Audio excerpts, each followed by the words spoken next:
चुगली, राजनीति की बातें, बहुत सी बातें करते हैं। अंतःकरण दूषित होता है, विचारधारा दूषित होती है। अगर भगवत चर्चा सुने और सुन के खुद भी करे। तुलसीदास जी रामायण में कहते हैं, प्रथम भक्ति संतन कर संगा। ये राम जी से कहलवा रहे हैं, वो राम सुना रहे हैं सबरी को। नवदा भक्ति, भगवान राम जब सीता माता का अपहरण हो गया तो उनको ढूंढते ढूंढते वो सबरी के आश्रम में पहुंचे। सबरी की कुटिया थी, भील राज की लड़की थी वो। तो उसके विवाह होना था, तो उसके बाप ने बकरे इकट्ठे करे थे। तो उसने पूछा, पिताजी इतने बकरे क्यों इकट्ठे कर रहे हो? बोला, तेरा विवाह होना है तो इनको काटेंगे और लोगों को खिलाएंगे। पुराना समय, अभी भी होता है ऐसा गांव में कई जगह। वो समय था, इतना फूड ग्रेन जिसको कहते हैं, अन्न पैदा नहीं होता था। लोग ज्यादातर जानवरों को मार के खाते थे। तो उसको मानसिक रूप से बहुत दुख हुआ, मेरी वजह से इतने जानवरों का प्राण जा गया। धिक्कार है मेरे विवाह को, मेरे जीवन को। ऐसा भाव उत्पन्न हुआ। कभी कभार किसी के अंदर होता है, पिछले संस्कार होते हैं, वो जगते हैं, पर सब में नहीं। ज्यादातर संसार यंत्रवत कार्य में लगा रहता है और कुछ सोच विचार पैदा नहीं होता है। वो कोई बहुत भाग्यवान होते हैं जिनको ऐसे विचार उत्पन्न हो जाते हैं। तो वो घर से भाग गई और भागते भागते भागते जंगल जंगल होते हुए दूर एक कुटिया देखी उसने। तो वो कुटिया में वो पेड़ पर बैठ के देखने लगी। तो कुटिया के आसपास अंदर बाहर कुछ लोग आ जा रहे थे। एक महात्मा थे वहां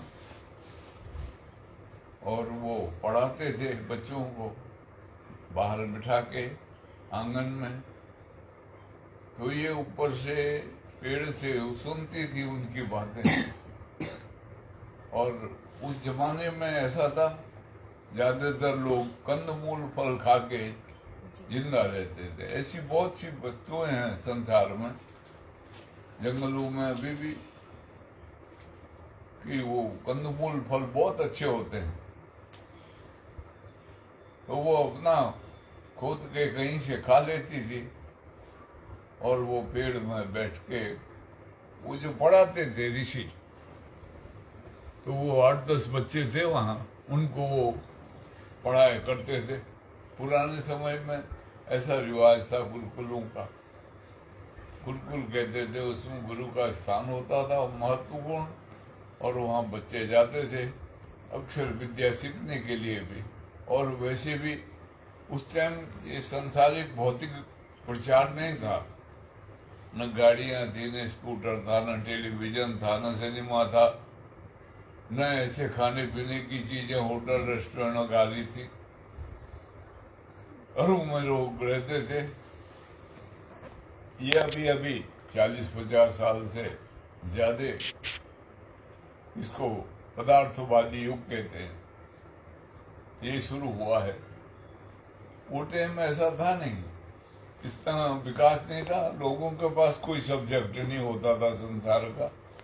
तो ज्यादातर जो है वो भगवत चर्चा, उसकी जानकारी में बिताते थे, या फिर कोई कोई बुद्धिमान जो होते हैं, पढ़े लिखे अच्छे, वो कुछ खोज करते थे।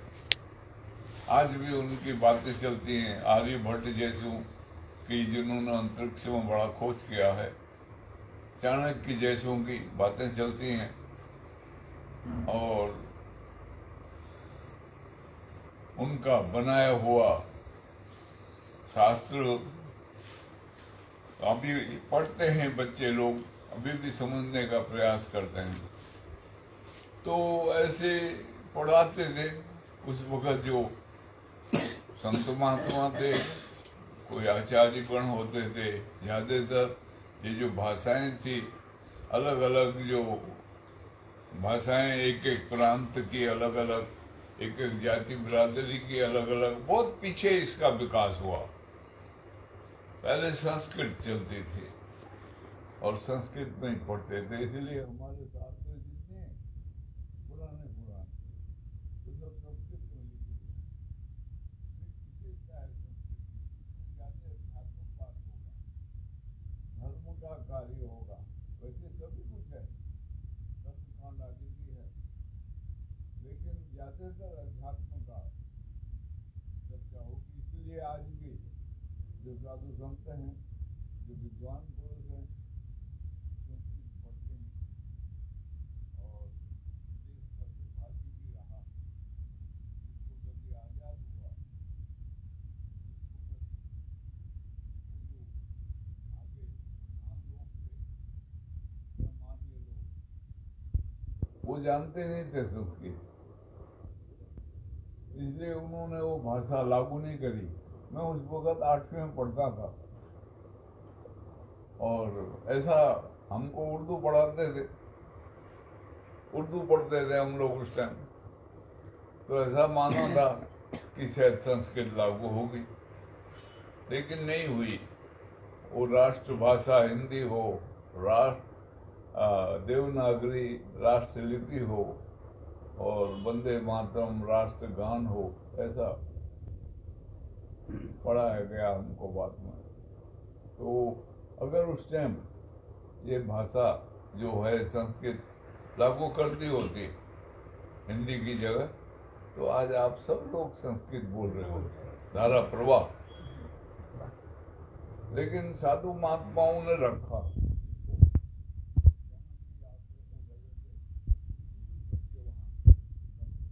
उसकी वजह से अब धीरे धीरे इसका विकास हो रहा है।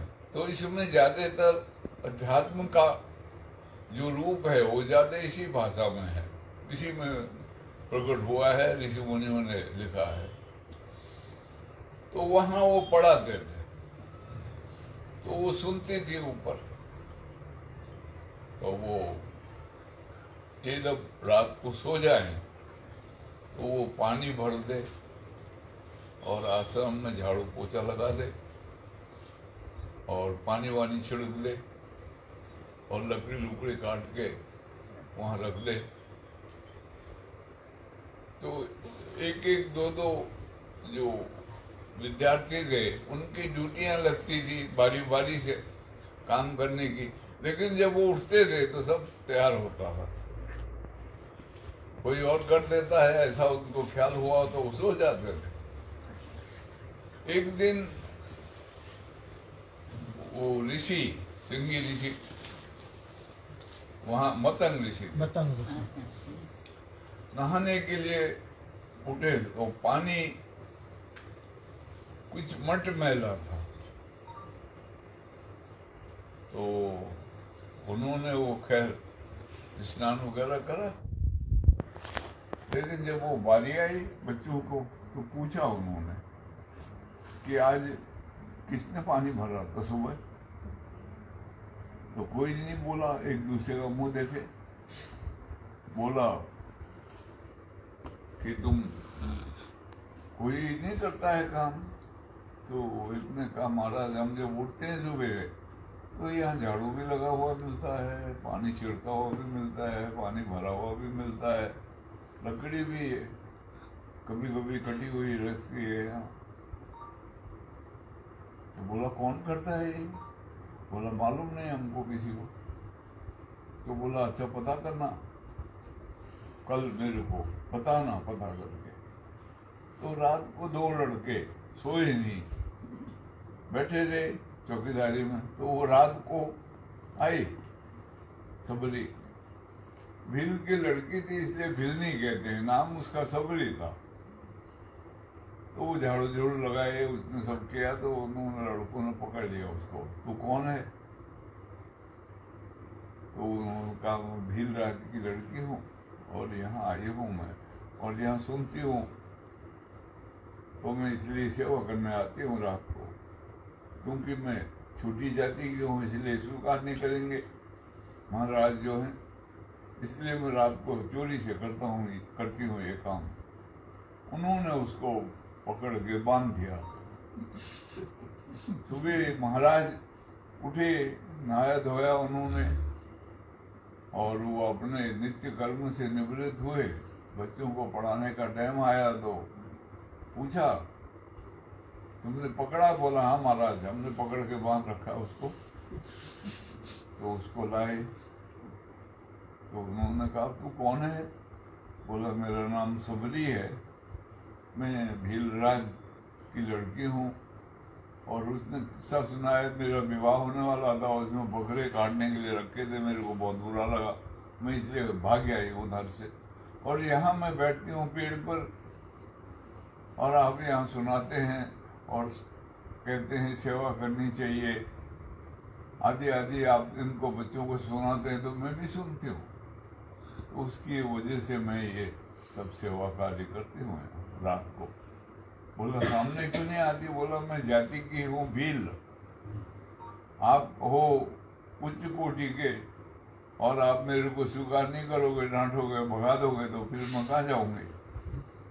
इसलिए डर के मारे मैं रात को ये सेवा करती हूँ। तो बोला नहीं, तुम यहीं रहो, दिन को सेवा करो। तो उनकी पत्नी भी थी, मतंग ऋषि की, तो उसको सौंप दिया, इसका ख्याल रखना और ये सब काम इससे करना। तो वो सेवा करे खूब, और बहुत काम में लगे, और जो महाराज पढ़ाए तो वो भी बैठ के सोना करे। तो ऐसे ऐसे समय थोड़ा बीता, तो महाराज का आकर्षण उसके प्रति ज्यादा हो गया, अच्छी लगी उनको, और उससे वो बात करें ज्यादा और उसको महत्व दें। तो वो जो दूसरे विद्यार्थी गण थे उनको अच्छा न लगे, वो उससे ईर्षा करने लगे। मानसिकता ऐसी होती है हमारी, सोच तो नहीं होती है। तो सबने विरोध किया, बोला महाराज ये नीच जाति के है, हम इसको नहीं आने रखेंगे। तो उन्होंने उसको बोला, बेटा तुम जाओ अपनी कुटिया अलग बना लो, यहाँ जो सेवा करनी है करना, तुम वहां रह।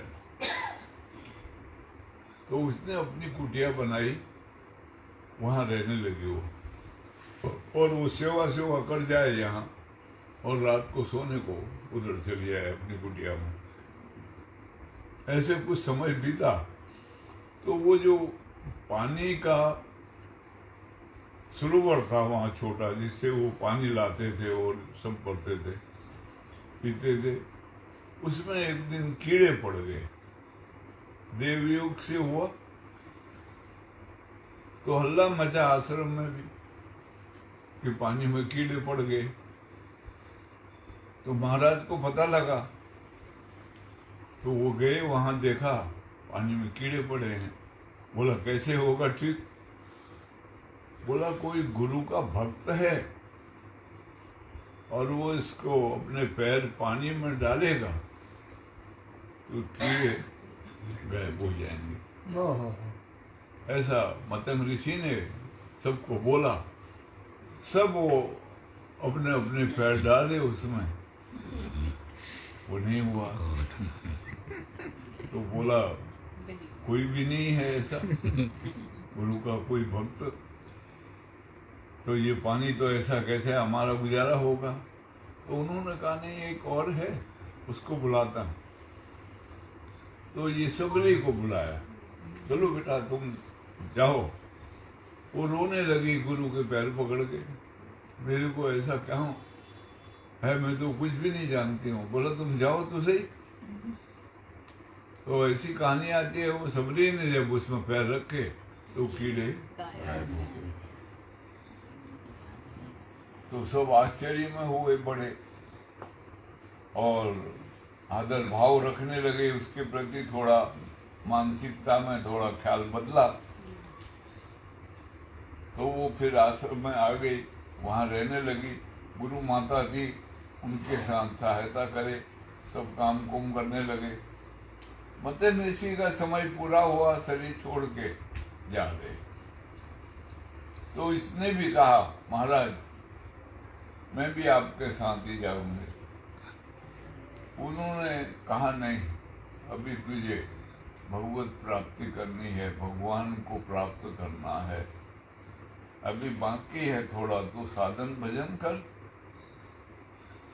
और भगवान सगुण रूप में कभी तेरे पास आएंगे। तो वो फिर मत्स्य ऋषि ने शरीर छोड़ा तो ये वो कुटिया जो बनी थी अलग, वहां रहने लगी और अपना भजन पाठ जो महाराज बता गए थे वो करती रही।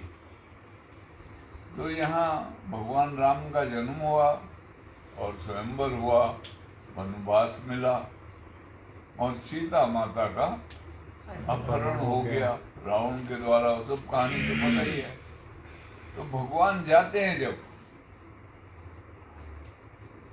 तो कुछ जेवर सीता जी जाते वक्त गिरा गई रास्ते में, उसमें से एक पैर का जो झांझर था वो यहाँ सबरी को मिला था, वो उसने रखा हुआ था।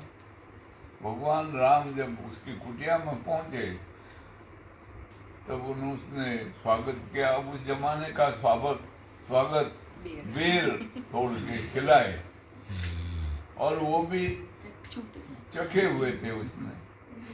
वो मीठा बेर है तभी रखा था, जो मीठा नहीं है उसको नहीं दिया था। तो वो जूठे बेर कहते हैं, भगवान ने सबली के खाए, ऐसी मान्यता है। लक्ष्मण ने नहीं खाए, उसने ऐसे फेंक दिए पीछे को। उन बेरों का संजीवनी बूटी बनी, ऐसी मान्यता। तो वहां पर वो भगवान को मत्था टेक के हाथ जोड़ के कहते हैं मेरे कल्याण के लिए दो शब्द मुझे सुनाइए जिससे मेरा कल्याण हो। तब वहां भगवान ने उसको भक्ति के 9 स्टेप जिसको कहते हैं सीढ़ियां, उसको नवदा भक्ति के नाम से पुकारा जाता है। तो वहां वो पहला है, प्रथम भक्ति संतन करी संगा, दूसरी रति मम कथा प्रसंगा।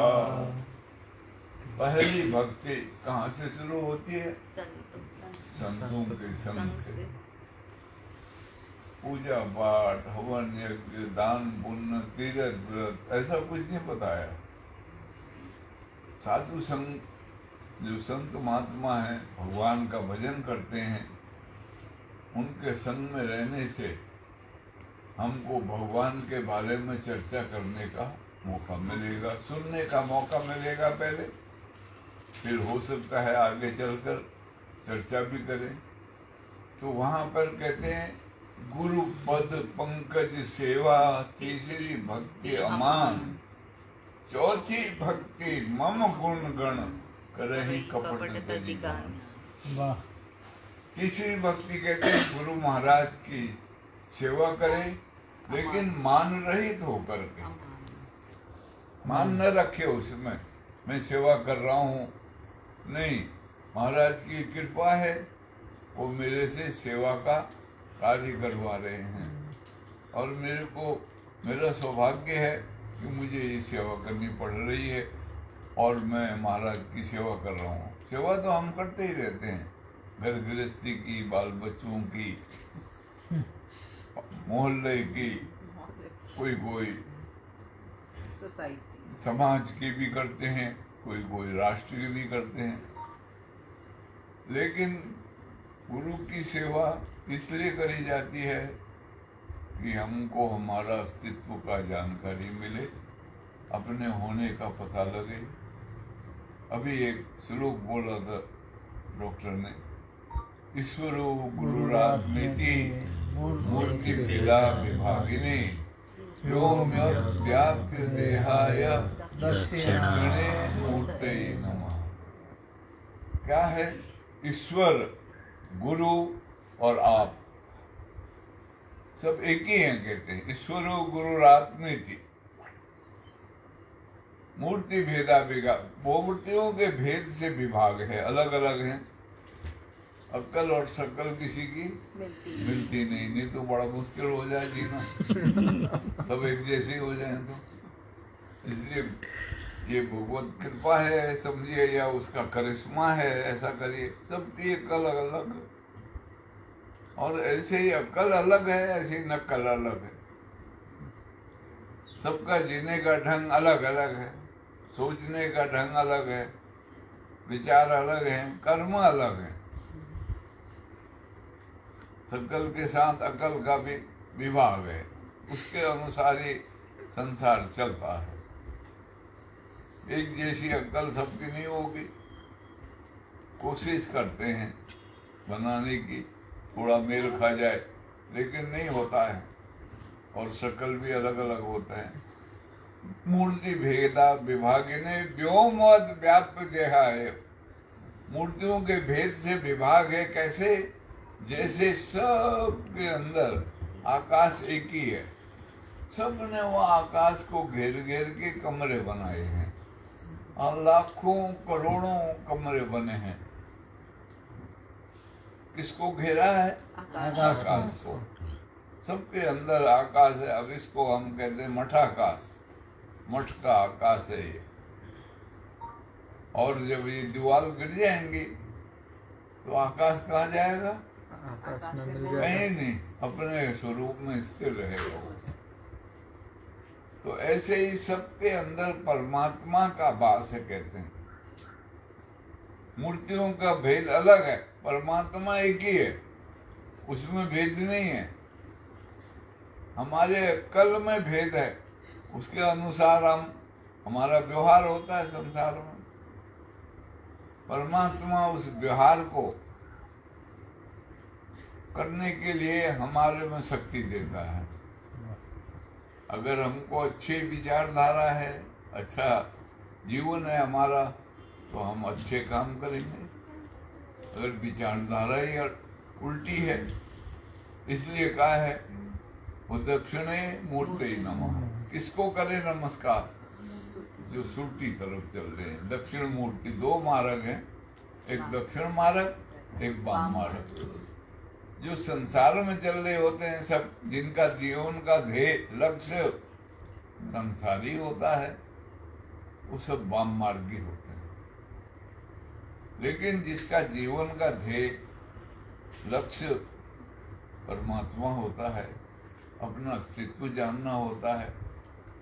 वो किसी ने कहा है कि परमात्मा है या नहीं, ये एक कंट्रोवर्शियल इशू है, बड़ा विरोधाभासी बात है। लेकिन तुम तो हो, क्या हो तुम? अपने अस्तित्व को पहचानो। तो इसलिए यहाँ वो भगवान राम जब समझाते हैं कि तीसरी जो भक्ति है वो गुरु की सेवा है, चौथी भक्ति मम गुण गण करे ही कपट तरीका।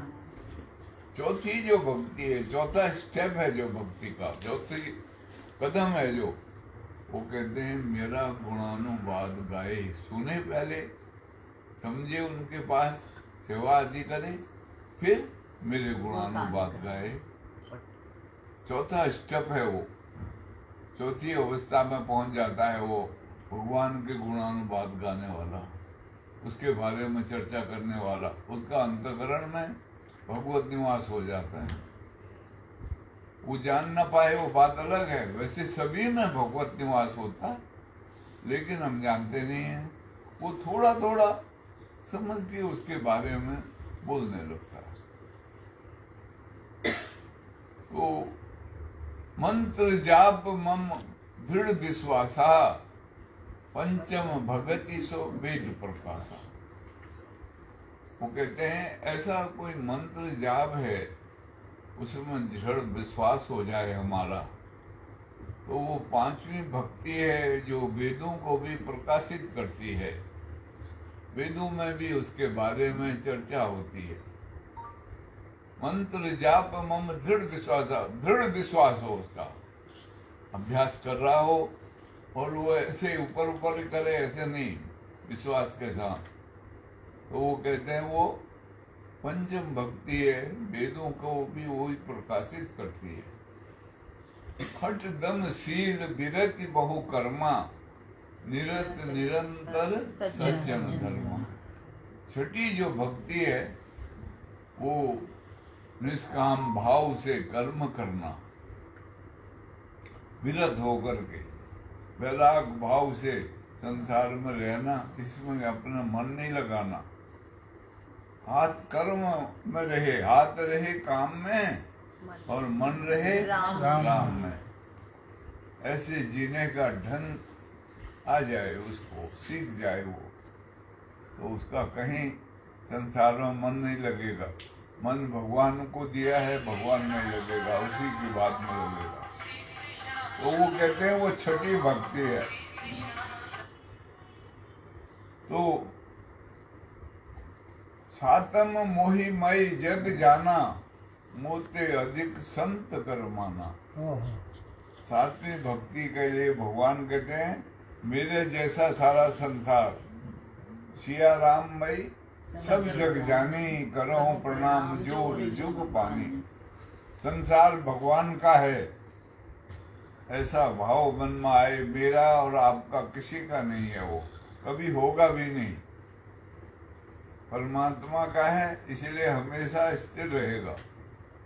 हम आएंगे जाएंगे यहाँ, लेकिन इसको बनाने का कोशिश करते हैं हमारा हो जाए ये, लेकिन ये होगा नहीं, क्योंकि ये परमात्मा का है। वो कहते हैं मोहिमय जग जाना, मेरे जैसे ही संसार को जाना है और मेरे से अधिक एक मिनट जाओ जाओ, कोई बात नहीं। मेरे से अधिक संत को जाने, क्योंकि वो संतों को जानकारी होती है, परमात्मा के बारे में मालूम होता है।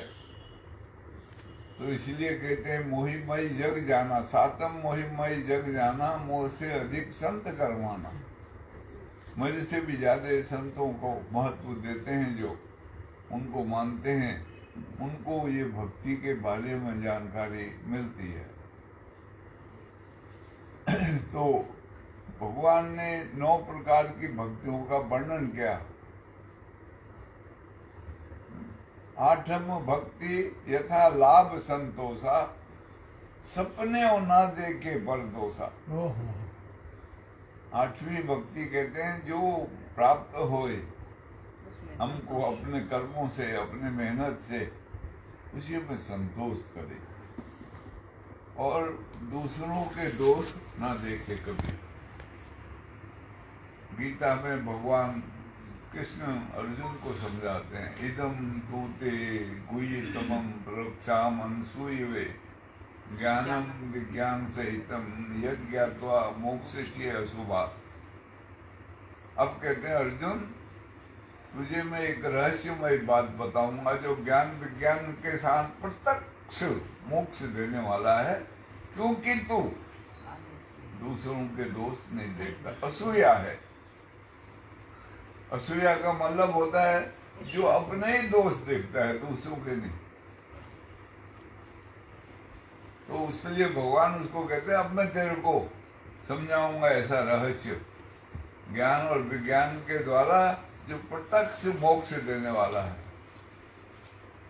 ऐसा वो रहस्य समझाने के लिए बोल रहे हैं। यहाँ भी 8वीं मोहिमय जग जाना, सातम 8वीं यथा लाभ संतोषा, सपना ना देखे परदोषा। तो वो दूसरों के दोष नहीं देखता है, तो वो कहते हैं उसको जो मिले जैसा मिले उसमें अपना संतोष करता है। नौ में एक हूँ जिनके होई, नारी पुरुष सो चराचर कोई। 9 भक्तियों में से एक भी अगर किसी के पास हो जाए तो कहते हैं वो नारी पुरुष कोई होता है संसार में। 9 में एक हो जिनके होई, नारी पुरुष सो चराचर कोई। सोई अति सिर प्रिय भामनी मोरे, सकल प्रकार भक्ति दृढ़ तोड़े। तू इसलिए मेरे को बहुत प्यारी है, कहते हैं कि सभी प्रकार की भक्तियां तेरे में विराजमान हैं। तो उन सभी भक्तियों को जानती है। आखिरी जो कड़ी है बड़ी कीमती है और इसको समझना है। अध्यात्म का पूर्ण रहस्य है उसमें। कहते हैं मम दर्शन फल परम अनुपम, जीव पावे निज सहज स्वरूप। आखिर में जानने वक्त बता रहे हैं उसको, मेरे दर्शनों का जो फल है वो अनुपम है, उसकी कोई उपमा दे नहीं सकते। परम अनुपम, परम शब्द लगाया है वो स्वामी जी ने, और अनुपम है, उसका कोई उपमा दी नहीं जा सकती है। ऐसा है वो। क्या है? जीव पावे निज सहज स्वरूप। जीव अपने सहज स्वरूप को प्राप्त करता है। हमारा सहज स्वरूप क्या है हमको पता नहीं है। हम असहज स्वरूप में जीते हैं। हमको कहते हैं हमारी आदत है ऐसी है, हमारा स्वभाव ऐसा है। क्या है? कोई कामी है, कोई क्रोधी है, कोई लोभी है, लालची कहते हैं उसको, कोई अहंकारी है, किसी में राग है बहुत, किसी में द्वेष है बहुत, किसी में भय है बहुत, ज्यादा डरता है। ये सब जो है ये पर स्वभाव है, हमारा स्वभाव नहीं है ये वास्तविक। क्यों? काम का वेग आता है, स्थायी नहीं रहता है, वो आने वाला है। क्रोध का वेग आता है, थोड़ी देर रहता है, चला जाता है। सब चीज के वेग आते हैं, उसको आगंतुक कहते हैं। आता है और चला जाता है। स्वभाव कभी हमसे छूटता नहीं है, वो स्थिर रहता है हमेशा। हमारा अपना होना क्या है? वो सहज स्वभाव है। इसलिए कई मत वाले उसी को सब कुछ मानते हैं। स्वभाव ही सब कुछ है। जैन मत में इसका वर्णन आएगा ज्यादा। तो स्वभाव को ही सब मानते हैं। वो स्वभाव कब प्राप्त होगा? जब भगवत दर्शन होंगे, जानकारी मिलेगी, पूर्ण समझ में आएगी। वो स्वभाव तभी प्राप्त होता है और उसके लिए सत्संग करना बहुत जरूरी है। अब ये जो चर्चा है इसको एक प्रवचन कहते हैं और भगवत गोष्ठी भी नाम है इसका। प्रवचन या भगवत गोष्ठी आदि बोलते हैं। अंग्रेजी में बोलो तो लेक्चर देना बोलते हैं। ये उसका रूप है। वास्तविक जो सत्संग है वो बहुत आंतरिक है, निजी है। सत्य की जानकारी मिलेगी जब हमको, तब हम उसका संग कर सकेंगे। जब तक सत्य की जानकारी नहीं होगी तब तक संग नहीं होता है। क्या है सत्य? हमको पता ही नहीं होता है। उत्तर भारत में इधर जब कोई गुजर जाता है, मर जाता है, तो उसको फूकने ले जाते हैं अर्थी में, तो एक शब्द बोलते हैं वो, राम नाम सत्य है, सत्य बोलो ऐसा बोलते हैं। यहाँ नहीं बोलते हैं, यहाँ खाली राम राम बोलते जाते हैं। राम नाम सत्य है, राम नाम सत्य है। राम नाम सत्य है, सत्य बोलो गत है। असल में होना ऐसा चीज है राम नाम सत्य है, सत्य जानो वक्त तो सत्य। अब सत्य बोलने से, अब वो ऐसा है, समाज के लिए जरूरी है सत्य बोलना, उससे समाज में थोड़ी स्थिरता रहती है, इसलिए वो कहते हैं सच बोलो कहता है। और जो सच बोलेगा उसके अंदर हिम्मत होगी बड़ी भारी। सच का आधार लेना बहुत मुश्किल है। हमको भरोसा झूठ पर आता है, सच पर नहीं, और फिर धीमे धीमे आदत पड़ जाती है झूठ बोलने की, बात बात में झूठ बोलते हैं। मैं एक बार आश्रम से आ रहा था बस में, तो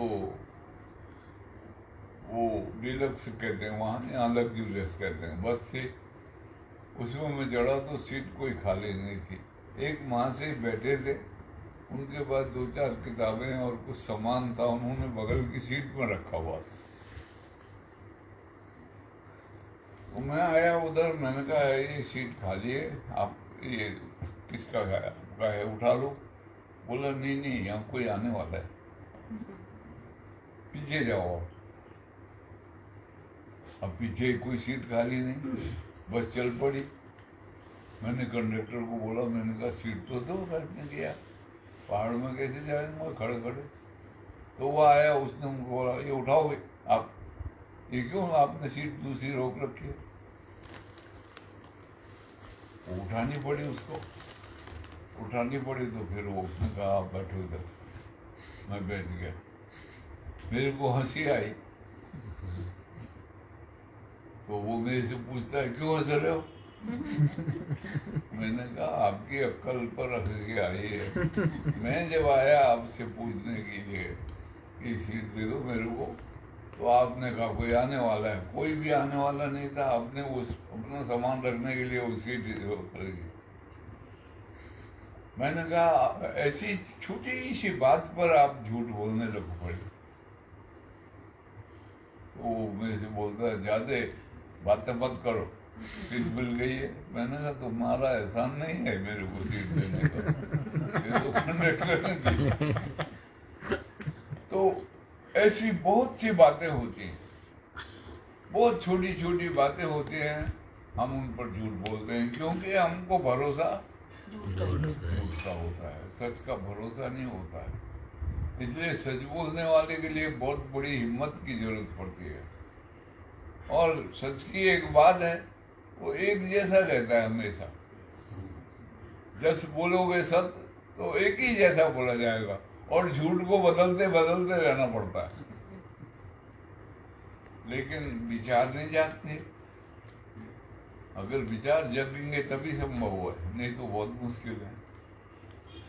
इसलिए सत्य का साथ करना बहुत जरूरी है। सत्य क्या है?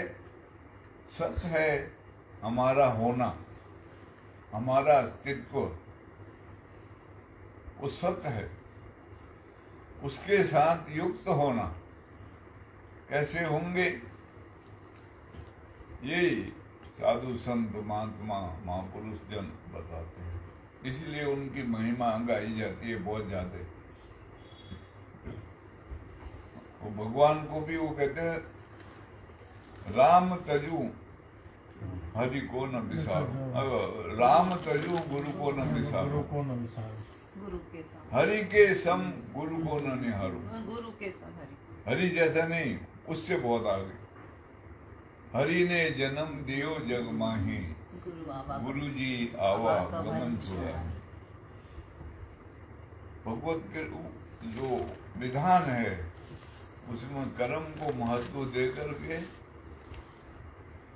हमारा जन्म मरण होता है कर्म के आधार पर।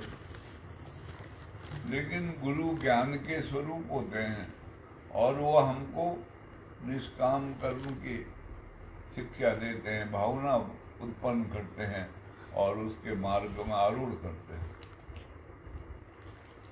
तो हम कर्म से छुटकारा पा जाते हैं।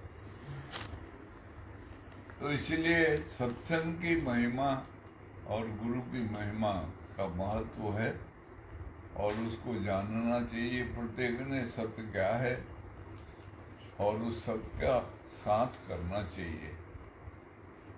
उसके लिए समय निर्धारित किया जाता है, कितनी कितनी देर हम सत्य का साथ करते हैं, उतनी उतनी देर हमारे जीवन में सत्य का प्रभाव आएगा। और जो जितना अधिक सत्य का साथ करेगा, उसका जीवन धीमे धीमे धीमे धीमे सत्य स्वरूप हो जाएगा, सत्य ही हो जाएगा।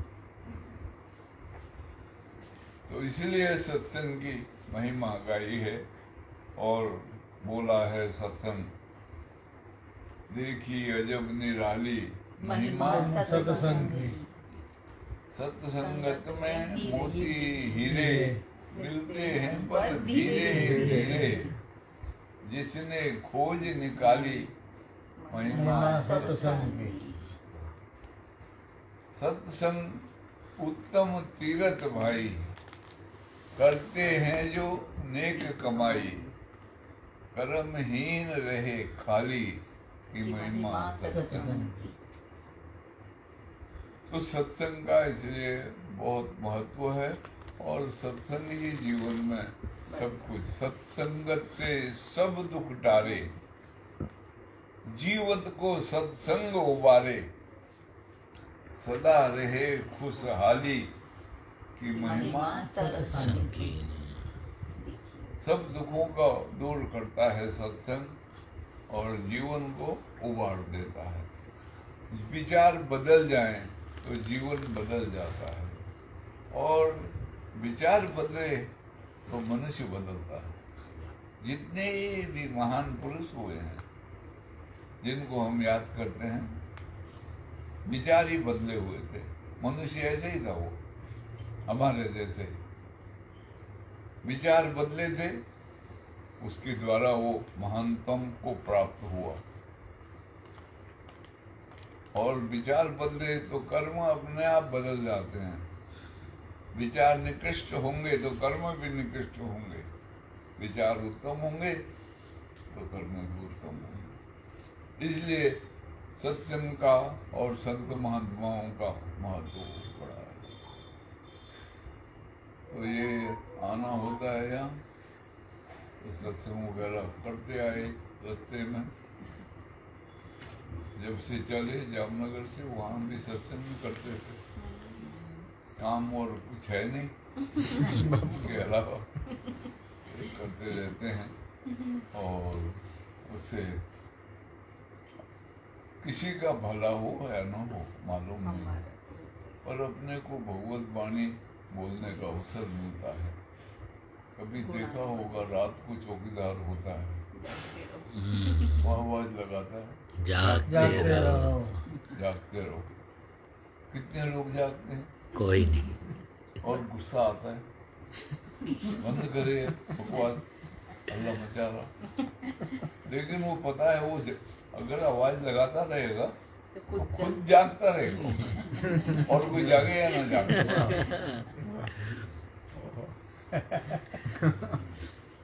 तो उसको नींद नहीं आएगी, क्योंकि आवाज लगानी है उसने। ठीक इसी प्रकार से हमारा भी होता है, हम भी आवाज लगाते हैं, और इसके लिए हमको जागरण रहता है, ऐसी मान्यता। तो बोलो श्री सच्चिदानंद भगवान की जय, श्री सद्गुरुदेव महाराज की जय, सियापति रामचंद्र की जय।